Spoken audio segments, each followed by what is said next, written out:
जय हिंद। हमेशा से विवादों में रहा इजराइल और फिलिस्तीन का जो विवाद है वो फिर से गर्मा गया। इसमें किसकी ज़्यादा गलती है, इजराइल की है या फिलिस्तीन की है? इसमें हमास कौन होता है, गाजा पट्टी क्या है, वेस्टर्न बैंक जेरूसलम पे विवाद क्यों हो रहा है और इसमें कौन सही है, और भारत को किसका साथ देना चाहिए और किसका नहीं देना चाहिए, इससे भारत पर क्या असर पड़ेगा, इसको हम समझते हैं। देखिए, जो इजराइल और फिलिस्तीन है ये मिडिल ईस्ट में आते हैं। सब मिडिल ईस्ट एशिया का लास्ट हो जाता है, ये वाला एरिया हो जाता है। तो आप देख सकते हैं भारत से दूरी भी अच्छी खासी है। ये एरिया पूरी तरह से मुस्लिम कंट्रीज के बीच में है यहाँ पर, और यहाँ इजराइल है इसी के बीच में। इसको अगर पास करके हम इस एरिया को देखते हैं यहाँ से, तो आप इस तरह से देखेंगे। ये हमारा इंडिया हो गया, इंडिया से पाकिस्तान, ईरान, और उसके बाद ये वाला एरिया आ जाता है इजराइल का। इजराइल इसी में है आपका फिलिस्तीन। हालांकि पहले ये फिलिस्तीन था, उसके ऊपर इजराइल को बसाया गया। तो स्टार्टिंग से वहाँ पर जो कंट्री थी वो फिलिस्तीन थी। हालांकि वहाँ पहले से भी यहूदी लोग रहते थे, बट एक देश का कंसेप्ट उनके पास नहीं था। वो वहाँ रहते थे, बहुत कम संख्या में रहते थे। अब देखिए, ये सारे खेल के पीछे ये इंग्लैंड वाले हैं सब। ये ससुरे क्या बोलेंगे सब किसी को नहीं पता है, और हम लोग से बेहतर इनको कौन जानता है। हम लोगों के ऊपर इन्होंने 200 साल तक शासन किया है। जलियांवाला बाग से हत्याकांड से लेकर, चाहे वो फांसी देना हुआ भगत सिंह को, चाहे वो सेलुलर जेल हुआ, हम लोग इनकी पूरी तरह रहन से वाकिफ है। द्वितीय विश्व युद्ध चालू हुआ तो इन लोगों ने कुछ ऐसे सरदर्द दे गए हैं जो दुनिया में कभी खत्म नहीं होंगे।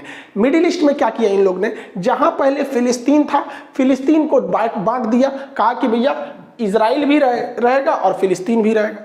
दो देश यहाँ बना दिया, इजराइल और फिलिस्तीन। कहाँ बैठे बैठे इन लोगों ने, लंदन में बैठ गए। कोई चीज अच्छी आ रही है, तोरे बारे में बोल रहे हैं, सुनो ध्यान से।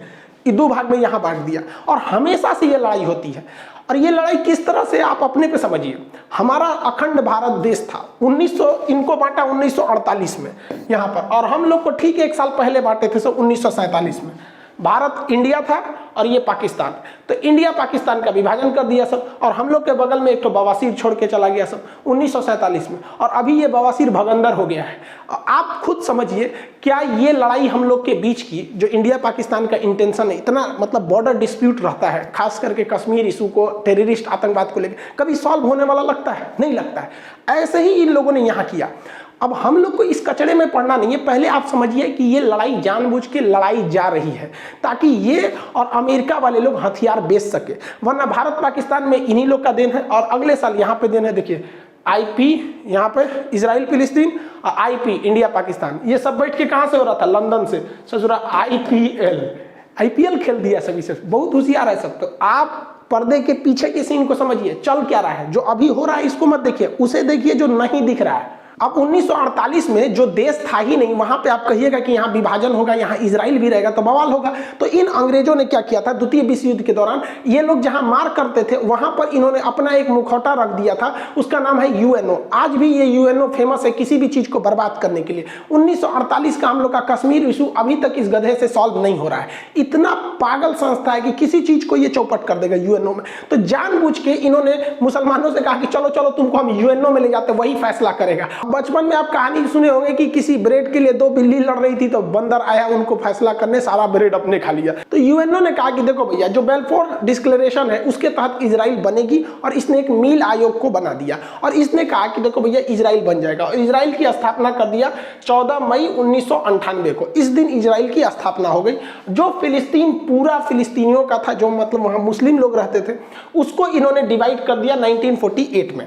और क्या कर दिया, 48% दिया फिलिस्तीन को, 48% फिलिस्तीन को दिया, 44% इजराइल को दिया। यहाँ पर देखिए, जबकि इजराइल का यहाँ पे उस समय तक नहीं था यहाँ पे। और उसके बाद क्या किया, जेरूसलम जो राजधानी थी उसको कहा कि देखो, ना ये फिलिस्तीन की राजधानी रहेगी, ना ये इजराइल की राजधानी रहेगी, ये यूएनओ के कंट्रोल में रहेगा।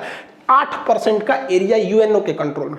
जैसे ये बात हुआ, अरब देशों ने कहा कि हम ये होने नहीं देंगे। फिलिस्तीन ने कहा कि ऐसा कभी नहीं हो सकता है, मार होगा। ससुरा स्टार्टिंग स्थापना हुआ, युद्ध चालू हो गया। वो तो भारत भी झेल चुका है। 1947 में आजाद हुए, मार हो गया। पहली लड़ाई 1947-48 की थी हम लोग की, वही इसके साथ हुआ। इजराइल ने इन लोग को पकड़ के धो दिया। 6 देश आए थे लोग मारने, सबको पकड़ के धो दिया। रीजन क्या है कि ये लोग जो अरब देश के मुस्लिम कंट्री थे, ये जंग लड़ रहे थे, जंग को जीतने के लिए। जबकि इजराइल के यहूदी लोग जंग लड़ रहे थे अपना अस्तित्व बचाने के लिए। उन्हें पता था कि अगर ये युद्ध हारेंगे तो हम ये युद्ध नहीं हारेंगे, ये पृथ्वी हार जाएंगे, फिर हमें कोई पूछने वाला नहीं है, इसलिए वो युद्ध को जीत गए।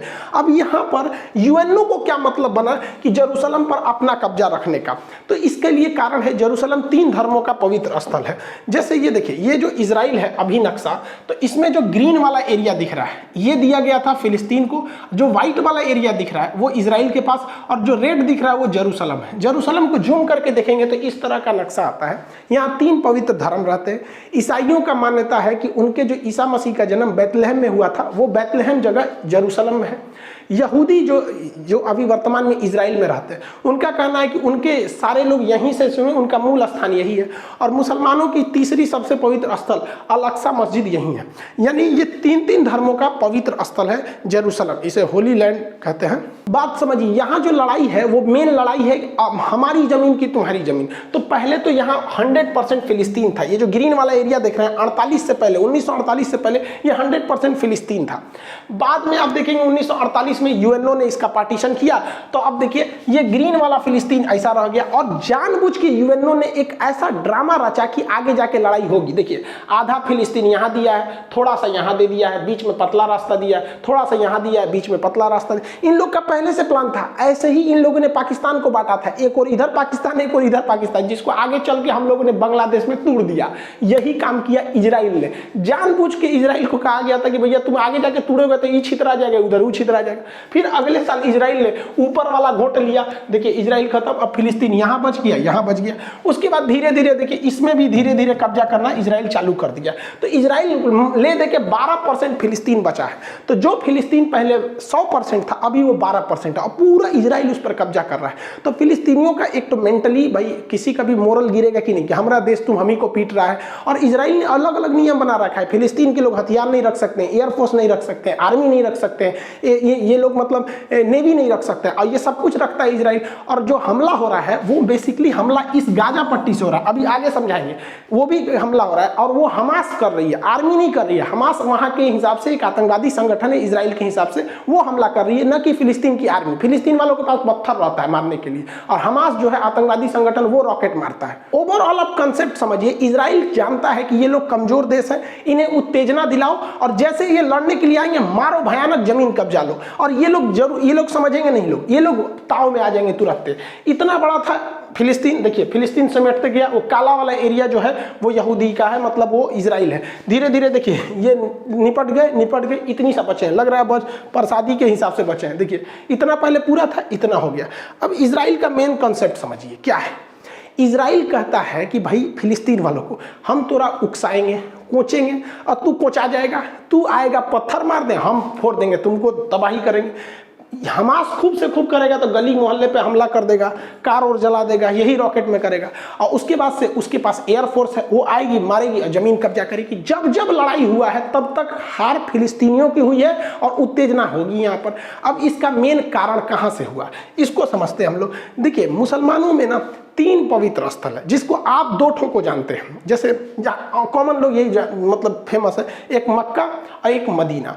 ये 2 दिखता है, हालांकि ये इतना छोटा नहीं है तो बहुत बड़ा। जैसे ये मक्का है, मक्का को देखेंगे तो बहुत बड़ा है ये। यहाँ पे यही जो छोटा सा आपको दिखाया जाता है ये मक्का, जबकि ये इतना बड़ा है, बहुत बड़ा एरिया में आ जाता है मक्का। यहाँ पर यहीं पे हज करने जाते हैं मुस्लिम लोग, यहाँ पे हज करने। ये पूरा मक्का है, बहुत मतलब जिस तरह से। और ये मदीना है, मदीना। इस मदीना में आपको बस एक ग्रीन वाला ये टॉम दिखाया जाता है, ऊपर वाला ये ग्रीन यहाँ पे। तो ये मक्का और मदीना तो फेमस ही है।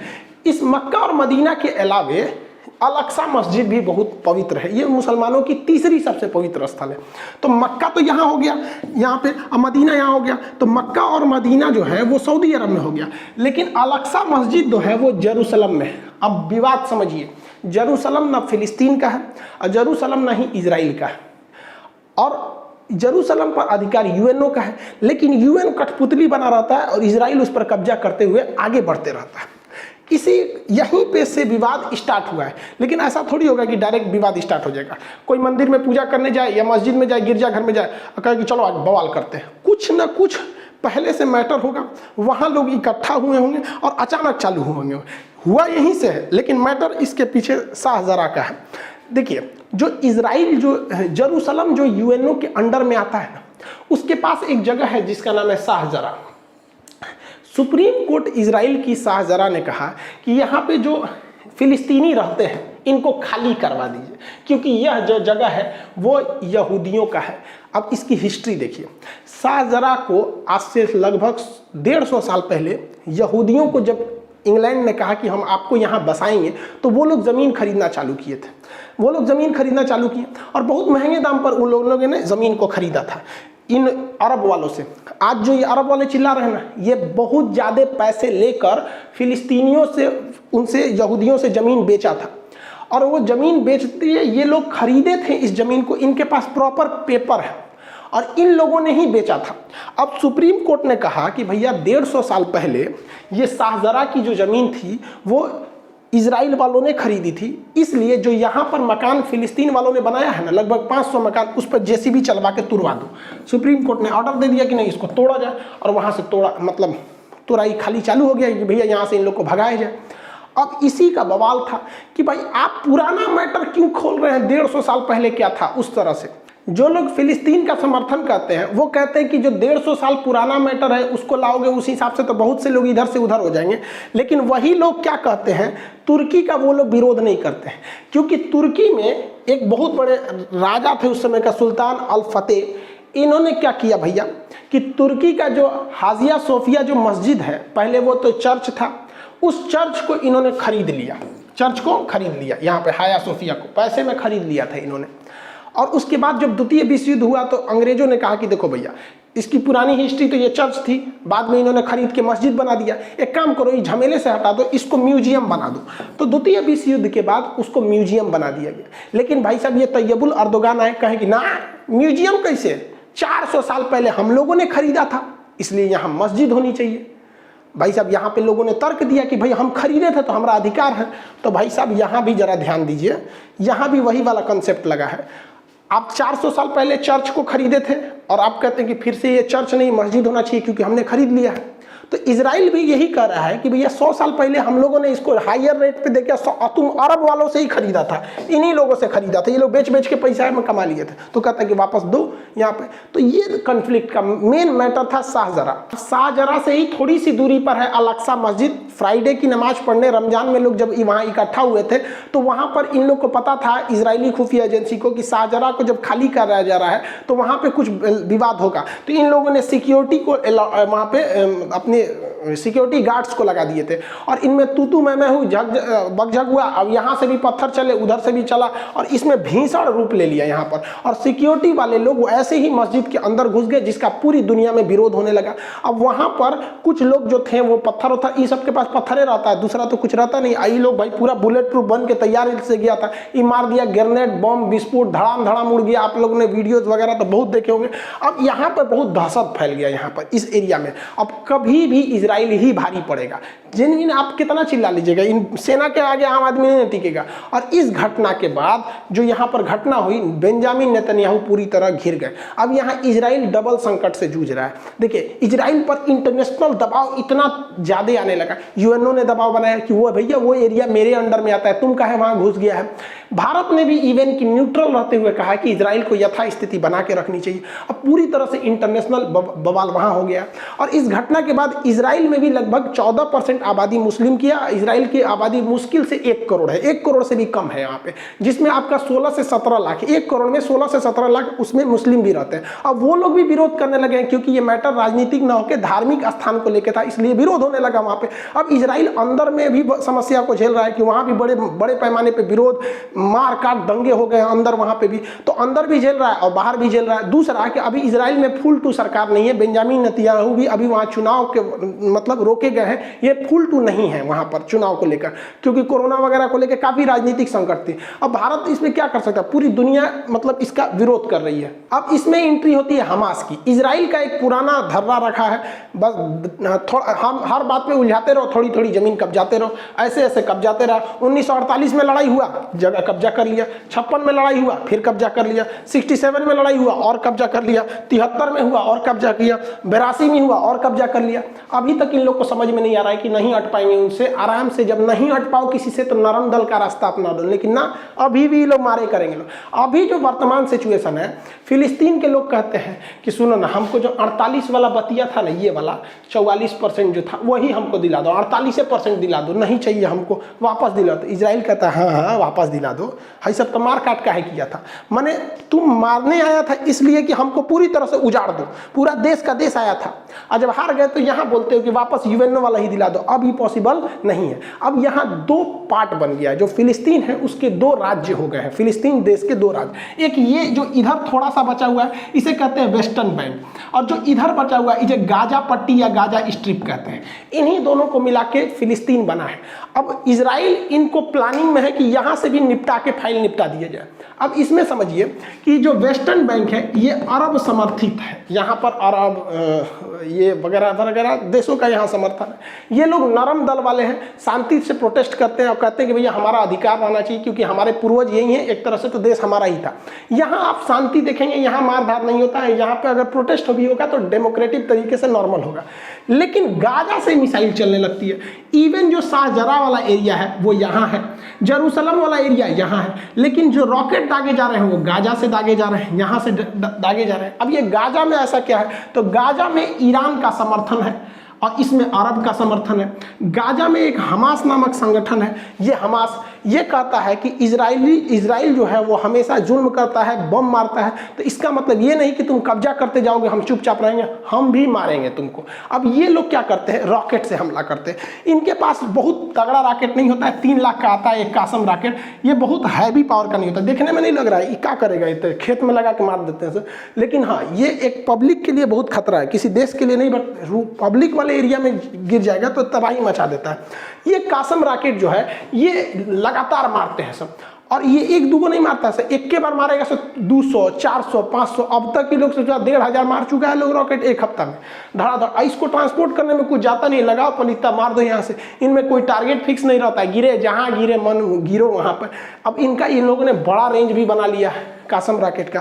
पहले इजराइल का थोड़ा सा एरिया आता था, अभी धीरे धीरे इन लोगों ने पूरे एरिया को कब्जा कर लिया, इस कासिम रॉकेट के अंदर में आ गया, तेल अवीव तक हमला कर दिया है वहां से। इस बार हमास ने इजराइल को ज्यादा क्षति पहुंचाया पिछली बार के तुलना में। अब आप कहेंगे कि गाजा के पास ये रॉकेट आ कैसे जाता है, क्योंकि गाजा का जो एरिया है अगर आप ध्यान से देखेंगे तो ये गाजा का एरिया आप इधर देखेंगे तो इधर से इजराइल से घिरा हुआ है, इधर से समुद्र से घिरा हुआ है। तो समुद्र में इजराइल की नौसेना रहती, इधर थल सेना रहती, ऊपर वायु सेना रहती, आ कैसे गया। तो ये एरिया थोड़ा सा मिस्र का एरिया लगता है, यहाँ मिस्र का। तो मिस्र के रास्ते ये पहुंच जाते हैं, जिसमें हमारे ओबामा साहब ने बड़ा भारी रोल निभाया था मिस्र तक पहुंचने में। देखिए ये मिस्र देश है, मिस्र का ये सिनाई प्रायद्वीप है, ये गाजा से सटता है। तो जब बराक ओबामा थे ना, तो इनको मिडिल ईस्ट में हीरो बनने का शौक था। इन्होंने ईरान से समझौता किया था और P+ करके, आप लोग 2013 में अगर होंगे तो 13 वाला को अगर करंट अफेयर को देखेंगे तो वहाँ ध्यान में होगा। तो इनका संबंध इन दोनों से बहुत अच्छा था, क्योंकि इन्हीं के समय यहाँ पे ओसामा बिन लादेन मारा गया था और इन लोगों ने अमेरिका को पाकिस्तान को क्लीन चिट दे दिया था, कि पाकिस्तान को तो पता ही नहीं था क्लीन चिट है, उसको नहीं पता था यहाँ पर। अब भाई साहब ईरान को जब परमिट मिला तो ये ईरान यहाँ से इसी कासिम रॉकेट को ये सिनाई प्रायद्वीप के माध्यम से यहाँ ठुसवा दिया, सुरंग बना पहुंचा दिया हजारों की संख्या में, इवन की वहाँ फैक्ट्री लगवा दिया। और यही रॉकेट आज इजराइल में तबाही मचाते हैं। इसलिए हमको आपको इस मचमच में पड़ने की जरूरत नहीं भाई साहब, ये लोग खुदे पहुंचे हुए फकीर है। ये लोग हमेशा चाहते हैं लड़ाई हो, क्योंकि लड़ाई ना होगा तो इनका हथियार नहीं दिखेगा, क्योंकि अगर अंधेरा ना हो तो टॉर्च का बिजनेस ही खत्म हो जाएगा। हालांकि इजराइल की एक मिसाइल डिफेंस सिस्टम है जिसका नाम है आयरन डोम, ये छोटे दूर में किसी भी मिसाइल को मार के गिरा देती है। अब वहां से ये लोग कितना भी रॉकेट मारे, उसका 90% रॉकेट को ये मार के गिरा देते हैं। तो अक्सर आप सुनते होंगे कि 1200 मिसाइल दाग दिया गया, कई आदमी मारा, तो कभी 1 कभी 2 कभी 3 ऐसा होगा। आप खुद सोचिए, भारत अगर चाइना या पाकिस्तान पे 1200 मिसाइल मारेगा तो एक आदमी कई गो शहर चल जाएगा यहाँ पे। तो पहला कि इनका रॉकेट छोटा होता है, हमास वालों का ये लोग डिफेंस कर लेते हैं। कभी कभी क्या होता है, हमास भी इस चीज को पकड़ लिया है, वो जानता है कि इसका रडार जो है ये कितने रॉकेट को पकड़ गया, आप कितना मारेंगे, क्षमते भरना। तो ये लोग एक ही साथ 200 250 300 400 पूरा दाग देता है। अब उसमें कंफ्यूज हो जाता है, मारते मारते 2-4 शहर पे गिर ही जाता है यहाँ पर। तो इन लोग को थोड़ा इकोनॉमिकल लॉस होता है। लेकिन इन लोग के पास ये करोड़पति है भैया, इनके लिए 30 लाख उतना मायने नहीं रखता है जितना उन लोग के लिए 3 लाख मायने रखता है, क्योंकि उनको रमजान में रोजा खोलने के लिए भी जो खाना दिया जा रहा है ना, वो UAE और UN के थ्रू आ रहा है, वहाँ पे पैसा तो खाए को नहीं है, उन लोग के लिए 3 लाख बहुत हो जाता है। जनरली जनरली लोगों को लगता है कि ये दुश्मन की मिसाइल है और इस तरह मिसाइल आके मारती होगी। ये तरीका गलत है। मिसाइल ऐसे नहीं इंटरसेप्ट करती है, बल्कि उसके बगल से गुजर के और उसके बाद खुद को, जैसे ये बगल से गुजरेगा ये खुद को फाड़ लेता है। यहाँ पर इसको नेक्स्ट क्लास में बता देंगे कि आयरन डोम काम कैसे करता है। ओवरऑल जब भी लड़ाई हुआ है तो हमास जो है वो उधर से वो फायरिंग करता है और इजराइल फायर इधर से करता है। अब चूंकि फिलिस्तीन के पास अपनी आर्मी नहीं है, उनके पास ना नेवी है, ना एयरफोर्स है, ना कुछ है, तो वो लोग कुछ नहीं कर सकते। या तो हमास नामक आतंकवादी संगठन के थ्रू ये लोग मारेंगे। आम जनता के पास केवल पत्थर है, लाठी है, इसके सिवा वहां पर कुछ नहीं है। और इजराइल के पास बहुत हैवी पावर है यहाँ पर। अब देखिए यहाँ पर ये हमास के रॉकेट आके यहाँ गिरे हैं, जिससे इजराइल को काफी क्षति पहुंचा और इजराइल में लगभग 7 लोगों की मौत हो गई है। इसमें एक भारतीय नर्स भी थी। भैया इनकी क्या गलती थी जो मार दिया? कम से कम आके एक बार माफी तो मांग लेते हमास वाले, फिलिस्तीन वालों, कम से कम कि भैया हम इसके लिए मतलब हमें गलती हो गई। गजब बात करते। और इजराइल ने मारा तो 67 लोग मर गए हैं यहाँ पर। अब ये लोग फिलिस्तीन वाले हल्ला कर रहे हैं, फिलिस्तीन के समर्थन वाले कह रहे हैं कि वहाँ बच्चे भी मरे हैं। तो भाई बच्चे, महिलाएं जब मरती हैं तो पूरी दुनिया, मतलब सब लोग कहते हैं कि ये गलत है। लेकिन समझिए यहाँ मेन, इजराइल बार बार उकसाएगा, आपके पास ताकत नहीं है, आप नहीं लड़ पाएंगे। ये रॉकेट से, पत्थर से, लाठी से इजराइल को नहीं हराया जा सकता। अब इजराइल के साथ गलत क्या हो जाता है, इस इजराइल के जितने हथियार हैं बहुत पावरफुल है, तगड़े हैं, एयरफोर्स से। अब उसमें हमला करेगा तो ऐसा नहीं है कि केवल आतंकवादी मारे जाएंगे, सिविलियन भी मारे जाएंगे, जो गलत हो जाता है। दुनिया के किसी भी इंसान को तकलीफ तब होती है जब युद्ध में मासूम, मतलब छोटे बच्चे मर जाते हैं। अब ये छोटे छोटे बच्चे के ना थोड़ा सा दया लगने लगता है। लेकिन आप देखिएगा भारत पाकिस्तान के बीच में युद्ध हुआ, कम से कम ये तो नहीं हुआ कि भाई हमारी सेना वहां जाके छोटे बच्चे को मारी हो, या फिर वो बॉर्डर एरिया पे कभी क्रॉस फायरिंग में ऐसा हो जाता है, वो अलग बात है। या फिर वहां के आतंकवादियों को हम लोग से कुछ ज्यादा ही प्यार है, ताज होटल में फोड़ के चले जाते हैं। अदरवाइज जब सेना में ऐसा होता है तो ये चीज तो ध्यान में रखा जाता है। बट इजराइल के साथ ये सिनेरियो पूरा अलग है। वहां इतनी ज्यादा आबादी है, एकदम घना, इतना तो छोटा है ही है, तो वहां ऐसा नहीं है कि भारत की तरह की बॉर्डर से बहुत दूर लोग रहते हैं। इसलिए इजराइल जब भी मारता है तो तबाही ज्यादा लाता है, इतना भयानक तबाही लाता है, मतलब 10-12 गुना का अंतर होता है। और अभी इजराइल ने कहा कि ये हमले रुकेंगे नहीं, हमास को पूरी तरह से रद्द कर देंगे, बर्बाद कर देंगे, तभी जाके हमले को रोकेंगे। बात करते हैं दोनों में सही कौन है, गलत कौन है। देखिए जमीन तो फिलिस्तीन की थी, लेकिन फिलिस्तीन के लोगों को समझना पड़ेगा कि इजराइल को वहां रहना जरूरी है, क्योंकि अगर इजराइल वहां से उजड़ गया तो इजराइल का दुनिया में फिर कोई नहीं बचेगा। इसलिए इनकी लड़ाई अस्तित्व की है और इनकी लड़ाई अपने की है। तो दोनों को कॉम्प्रोमाइज करके चलना चाहिए कि भाई जितना में हो उतना में सलट लो। यहाँ पर दोनों के लिए कहते हैं। अब इजराइल का कोई कुछ नहीं बिगाड़ सकता है। अब इंटरनेशनल प्रेशर है, जिसे मुस्लिम कंट्री कहते हैं कि इंटरनेशनल प्रेशर है, वो इजराइल के लिए वार्म अप का काम करता है और बढ़िया से धोता है। कोई बाइकआउट करके, यूएनओ करके इजराइल का कुछ नहीं बिगाड़ सकते, क्योंकि इजराइल सेल्फ डिपेंडेंट है हर मामले में। और लोग कहते हैं कि इजराइल को सबक सिखा, अरे भैया वो कोरोना भी फ्री हो गया, इजराइल अब तो और धो देगा यहाँ पर। दूसरा, यूएई और बहरीन इजराइल को थोड़ा मान्यता दे रहे थे, अब थोड़ा सा उन लोग पे डिपेंड आएगा, क्योंकि ये इजराइल के फेवर में जा रहे थे, अब थोड़ा सा हट जाएंगे। यूएनओ कुछ नहीं कर सकता है, और पता है इजराइल को कि ये कितना भी जुल्म कर ले, कितना भी मार दे, ये कुछ नहीं कर सकते, क्योंकि यूएनओ में जाएंगे तो अमेरिका, ब्रिटेन, फ्रांस सब तो इजराइल का साथ देंगे। वो लोग तुरंत वीटो कर देंगे और इजराइल पर कोई भी प्रतिबंध नहीं लग पाएगा। अब यहाँ पर अभी भी वर्तमान में इजराइल में कोई लीडर नहीं है, इस वजह से यहाँ पर थोड़ा सा चुनाव का मैटर है, तो थोड़ा सा क्राइसिस देखी जा रही है।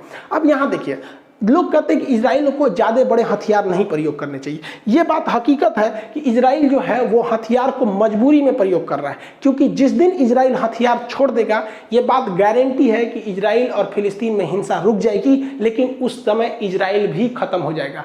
No weapon, no violence and no Israel, क्योंकि ये मार डालेंगे सब अरब देश वाले उसको मिलके। तो इसलिए उसको हथियार उठाना मजबूरी बनता है। और कितना अरब देश वाले इजराइल से नफरत करते हैं, बस इस बात पे सोचिए कि पाकिस्तान अपने पासपोर्ट पे लिखा है कि इजराइल नहीं जा सकते, क्योंकि वो इजराइल को देश ही नहीं मानता है। भाई साहब, आप किसी को कंप्रोमाइज करने में क्या जाता है कि भैया हम अभी वर्तमान में जहां हैं हमको वहां रहने दो, 12% पे है तो रहने दो, नहीं तो 12 नहीं छोड़ेगा वहां पर।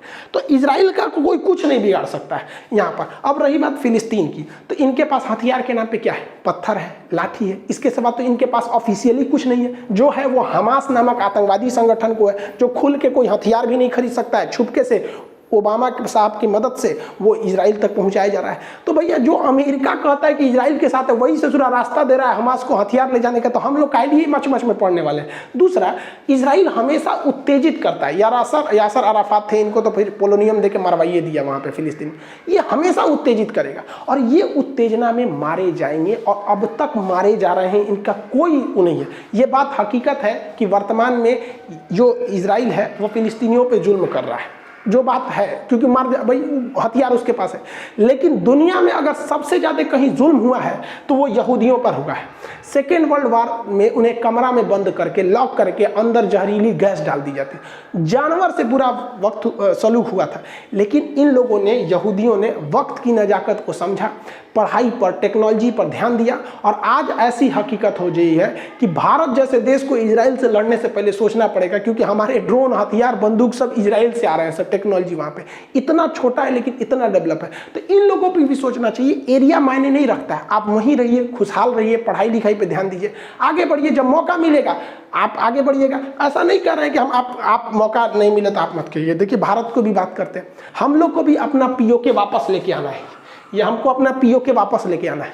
और चाइना ने जो 1962 में अक्साई चीन कब्जा किया वो भी हम वापस लेके आएंगे। लेकिन हम हिंदुस्तान वाले तो नेहरू से लेके हमारे मोदी जी तक में सबने संयम बरता है, और हमें पता है कि जब वक्त आएगा हम बिना कहे थूर के लेके आएंगे। फिलिस्तीन वालों की तरह हम बेवकूफ़ी नहीं करेंगे कि हर 26 जनवरी या 15 अगस्त के दिन जाके हमला कर दे। वो और मजबूत होते जा रहा है इजराइल।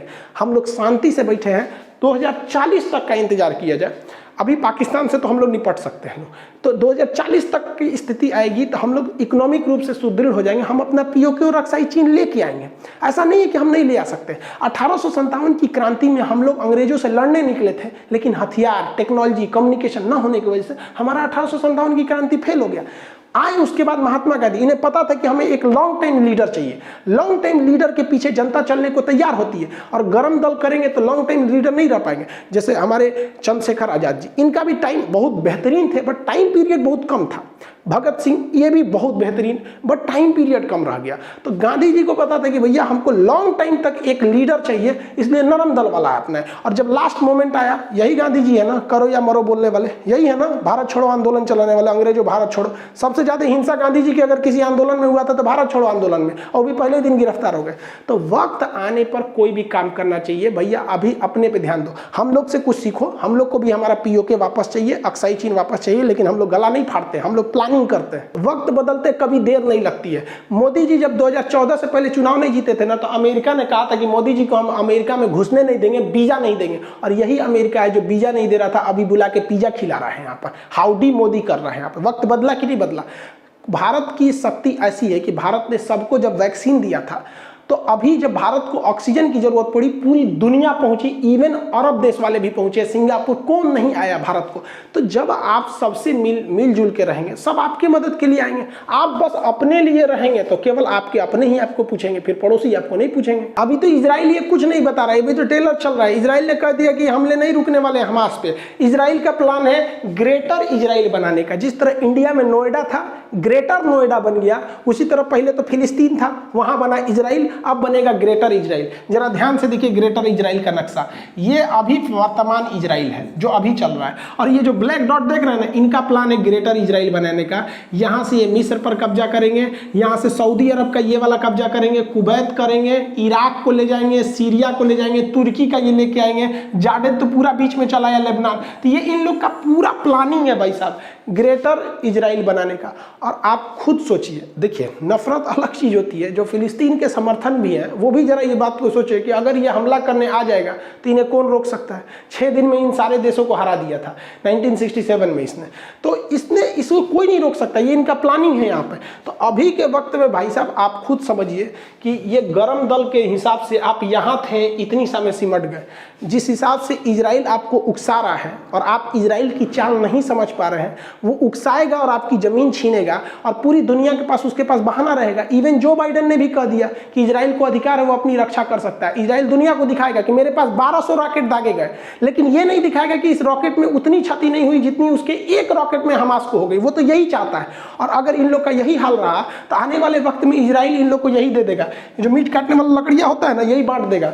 तुम लोग का देश खत्म हो गया, तुम लोग ये ले लो, इसी पे बैठना, इसी पे बैठ के जिंदगी बिताना पड़ेगा। अभी भी वक्त है इन लोग को कॉम्प्रोमाइज कर ले, वरना वहां से यहाँ आ गए, अब ये इस पे बैठ के जिंदगी बिताना पड़ेगा। इजराइल इसको कटवा के रेडी रख रहा है। यहाँ। और फिलिस्तीन के लोगों को लगता है कि ये अरब देश बचाएंगे। अरे ये क्या बचाएंगे, इन लोग को कुछ नहीं बचा सकते हैं। इन लोग का खुद का हालत खराब हुआ रहता है, तेल खत्म खेल खत्म। इन लोग के पास आता क्या है इनको? ये अरब वाले और पाकिस्तान तुर्की ये क्या बचाएंगे, समझिए ध्यान से। चाइना का इधर का एरिया जो है ये कहलाता है उगर मुसलमानों का ये एरिया है, यहाँ पर उगर मुसलमान रहते हैं, सिंजियांग प्रांत है। यहाँ पर चाइना कहता है कि मुसलमान को कुरान उतना ही पढ़ना है जितना हम बताएंगे।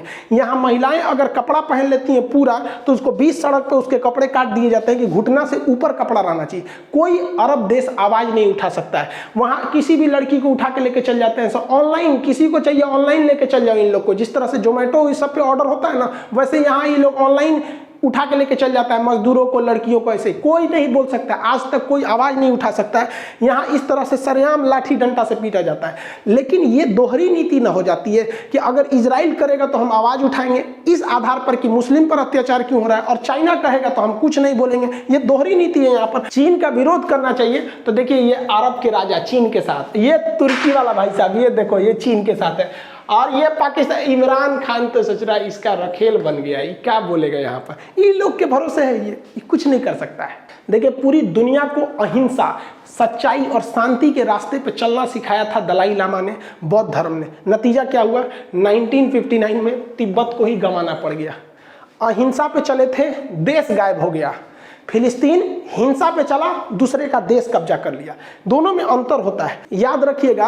अगर आप देश को बचाना चाहते हैं तो आपको शस्त्र उठाना ही पड़ेगा, और अपनी संस्कृति बचाना चाहते हैं तो शास्त्र उठाना पड़ेगा। हम खुशनसीब हैं जो ऐसे देश में जन्म लिए हैं जहां शस्त्र और शास्त्र दोनों में किसी की कमी नहीं है। ओवरऑल भाई फिलिस्तीन को नरम दल का रुख अख्तियार करना चाहिए और हमास उमास को साइड करके कॉम्प्रोमाइज कर लेना चाहिए। विश्व के आगे कहना चाहिए कि भैया हम 12% पे रहेंगे, लेकिन पूरी गारंटी दे दीजिए पूरी विश्व बिरादरी की 12% में 1 कट्ठा जमीन कम नहीं होगा, हम 1 रॉकेट वॉकेट नहीं दागेंगे, शांति से रह जाओ भाई, इसी में भलाई है। अब रही बात भारत की, भारत किसका साथ देगा, इजराइल का कि फिलिस्तीन का? देखो ऐसे कहने के लिए तो फिलिस्तीन से हमें कुछ नहीं मिलता है, लेकिन अगर हम फिलिस्तीन का साथ देते हैं इनडायरेक्टली या डायरेक्टली करके, हम लोग शुरू से फिलिस्तीन का ही साथ दिए और अभी भी वहीं देते हैं इनडायरेक्टली करके, क्योंकि हमें पता है कि अगर हम फिलिस्तीन के साथ खड़े रहेंगे तो अरब देश हमारे साथ खड़े रहेंगे। जैसे अभी देखिए वो लोग ऑक्सीजन टैंक का सप्लाई किए, पेट्रोलियम का सप्लाई वहीं से आता है, क्योंकि हमारे पास वो पास पड़ता है, वहां से पेट्रोलियम सस्ता पड़ेगा। और आपको भी पता है कि गल्फ कंट्री के अलावा अगर कहीं से पेट्रोलियम लेते हैं तो बहुत महंगा पड़ेगा, और भारत में पेट्रोल महंगा हो रहा है। दूसरा कि भारत में लाखों लोग अरब देशों में काम करते हैं, तो हमें पेट्रोलियम चाहिए, वो देश मतलब वहां रोजगार चाहिए, इसलिए हमें न्यूट्रल होकर रहना पड़ता है। दूसरा कि हम चाह के भी इजराइल का समर्थन नहीं कर सकते, ये डिप्लोमेटिक कारण समझिए। पाकिस्तान चाहता है कि हम इजराइल का समर्थन कर दें, लेकिन हम करेंगे तो उल्टा फंस जाएंगे। क्यों? क्योंकि अगर जहां हम इजराइल का समर्थन करेंगे कि इजराइल द्वारा कब्जा की गई जमीन इजराइल की हो गई, तो पाकिस्तान कहेगा बहुत अच्छा, तब तो पाकिस्तान द्वारा कब्जा किया गया पीओके भी मेरा होगा। और चाइना उधर से कहेगा बहुत अच्छा, आप कहिए रहे कि कब्जा किया जमीन उसका हो गया तो हमारा अक्साई चीन भी मेरा हो गया। तो भारत इस दुविधा में है, लेकिन हम लोग ससुरा बहुत होशियार निकले। हम लोग इजराइल को बुलाएं, बेंजामिन नेतन्याहू को, और कहें कि देख भैया हम तुम्हारा समर्थन करना चाहते हैं, लेकिन हमारा हाई मैटर गड़बड़ है, एक काम कर, तू हमको वापस दिलवा दे पीओके, और ये दिलवा दे हमको अक्साई चीन। जब मेरा वापस आ जाएगा हम खुल के कहेंगे कि इजराइल तुम्हारे साथ है, लेकिन अब तक नहीं। तो ये समझ गया, ये लोग होशियार लोग हैं, समझ गया, तो भारत को हथियार देते हैं। इवन करगिल की लड़ाई में सेंसर बम इजराइल ने ही दिया था। तो आप समझ गए कि अभी हम चाह के भी इजराइल को समर्थन नहीं देंगे, वरना अगर समर्थन दिए तो यूएनओ में हमारा कश्मीर का मैटर अटका, हम अपने पैर पे कुल्हाड़ी मार लेंगे। तो उत्तेजना में आके नहीं करना है। हम लोग से क्या मतलब है, हम लोग के मैटर में कोई आता है? गलवान घाटी में कौन आया था हम लोग को बचाने के लिए, या लड़ाई जब हुई थी तो हम लोगों ने खुद झेला था। ये लोग भी खुद समझेंगे अपना, खुद नहीं समझेंगे तो फिर बर्बाद होंगे। आई होप जो इंग्लैंड ने आग लगाया था यहाँ इजराइल फिलिस्तीन में और जो भारत पाकिस्तान में, न ये आग बुझने वाली है न ये आग बुझने वाली है। ई भाई साहब को कश्मीर चाहिए, आई भाई साहब को पूरा इजराइल खत्म करके फिलिस्तीन चाहिए। ये सॉल्व होने वाला नहीं है। आई होप आप इसे समझे होंगे। मिलेंगे नेक्स्ट क्लास में। जय हिंद।